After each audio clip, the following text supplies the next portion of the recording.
Oui, je vous écoute. Allez-y. Pour les questions, allez-y. Ah oui, oui, pour la question,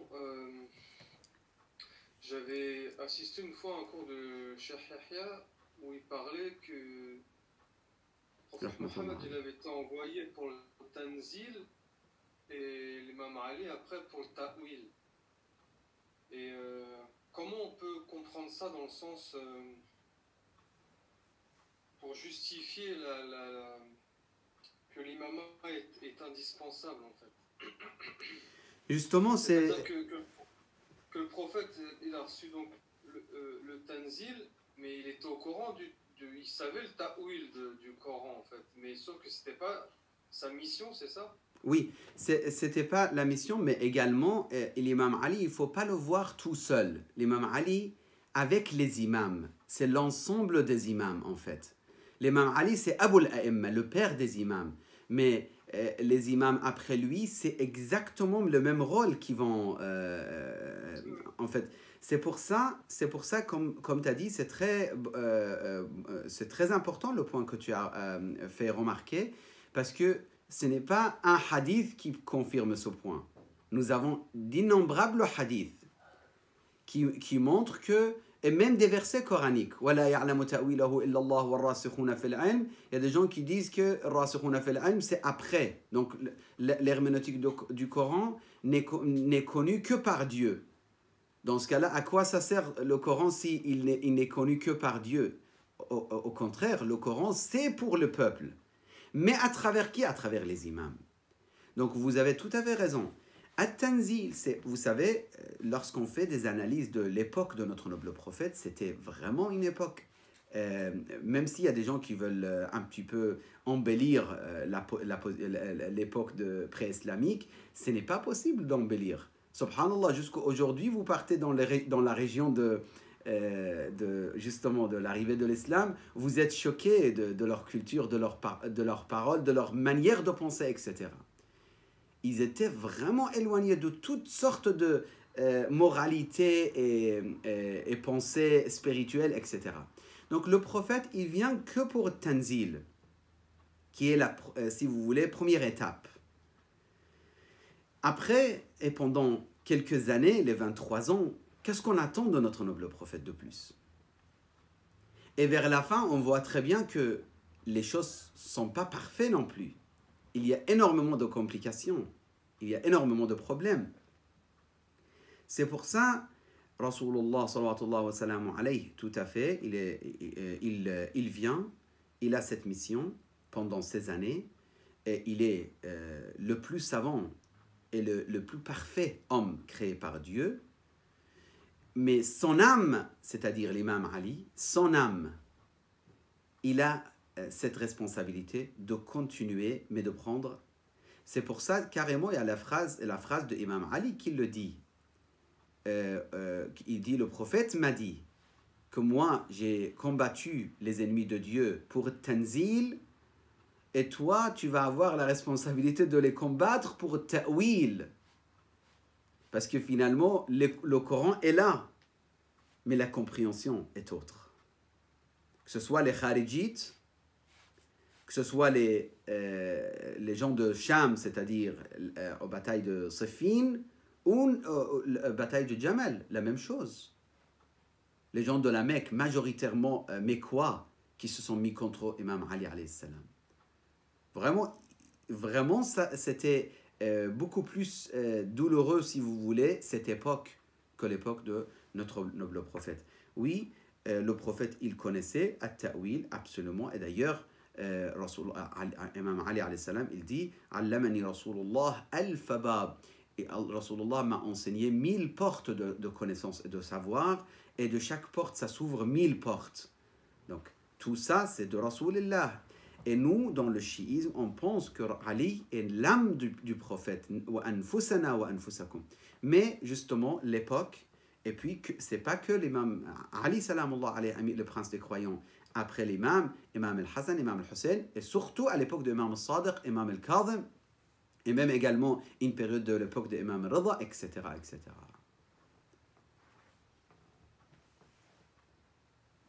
Je ne sais pas, est-ce que j'ai répondu à la question, cher frère Alexandre? Oui, cher. Après, bon, j'approfondirai, moi, le sujet. Inch'Allah ta'ala, Inch'Allah.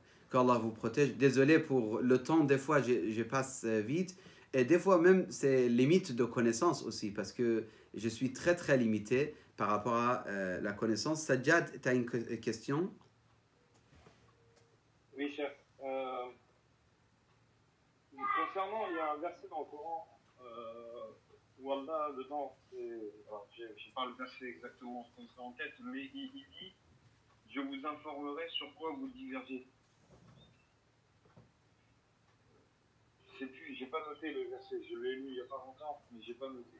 Mais en tout cas, par rapport au cours, est-ce que ça a un sens, ce verset-là?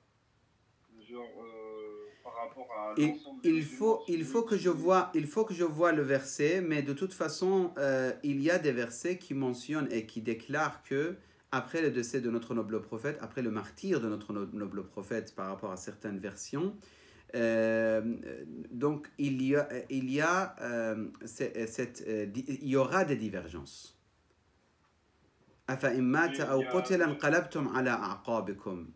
Si le prophète sera mort ou tué, vous allez retourner à la aqabikum, c'est-à-dire vraiment divergence, et chacun prendre une position, etc.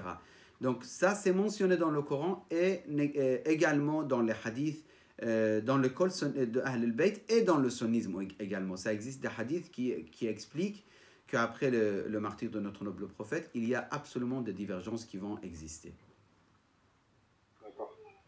De toute façon, il y a des fois, on cherche des arguments, des fois, ça se voit, c'est même pas la peine de chercher des arguments. Là, aujourd'hui, vous lisez un peu l'histoire de l'islam, c'est tout à fait clair entre les différentes écoles de pensée, différentes écoles de jurisprudence, que ce soit divergences théologiques comme Mu'tazilite et Asha'ira, divergences de jurisprudence jusqu'à aujourd'hui, 4 écoles et même plus que ça. Ça, je parle que dans le monde sunnite, et dans le monde chiite également, avec les divergences qui existent, etc. Oui, c'est vrai. Mais là, il n'y a pas longtemps, j'ai montré à un frère sunnite, c'est mon beau-frère en l'occurrence. Oui. Je lui ai montré les versets sur Al-Wudu. Justement. Et lui, il lit l'arabe, il sait lire l'arabe. Et il l'a lu comme ça devant moi. Je lui ai bien montré les positions des mots de Wamsaho et Farsilou. Et il était choqué. Oui, parce que dans la traduction en plus, on ne traduit pas, on interprète. Oui. Oui. Parce que oui, toutes les traductions françaises, c'est marqué lavez-vous les pieds. Mais il y a un Coran là que j'ai à la maison, j'ai acheté. C'est marqué essuyez-vous la tête et les pieds. Il n'y a pas tout à fait. Marqué dedans. Juste pour terminer la question je reviens un petit peu pour la question d'Alexandre, par rapport à mes modestes connaissances, il y a en fait, lorsqu'on étudie cette question, pourquoi Dieu finalement envoie le prophète pour une période précise et pour une responsabilité que pour Tanzil, et puis il envoie les imams pour At-Ta'wil.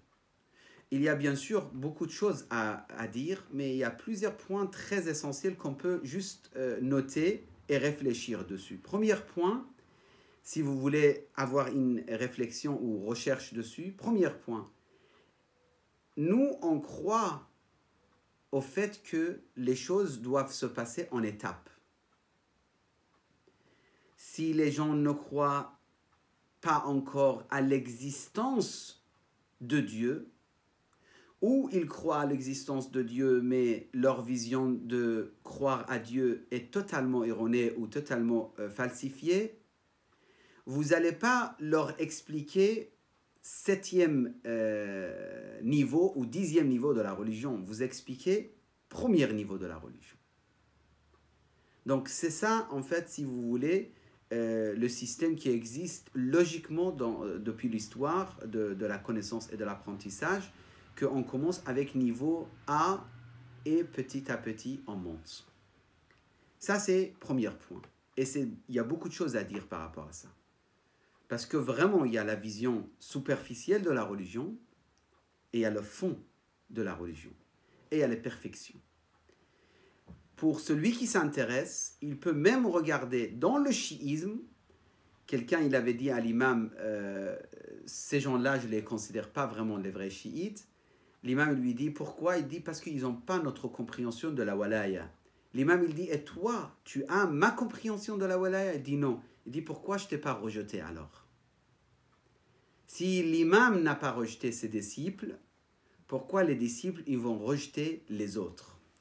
Donc ça, c'est le premier point pour expliquer, en fait, si vous voulez, les différents degrés de n'importe quel message qu'on veut transmettre. Ça, c'est le premier point.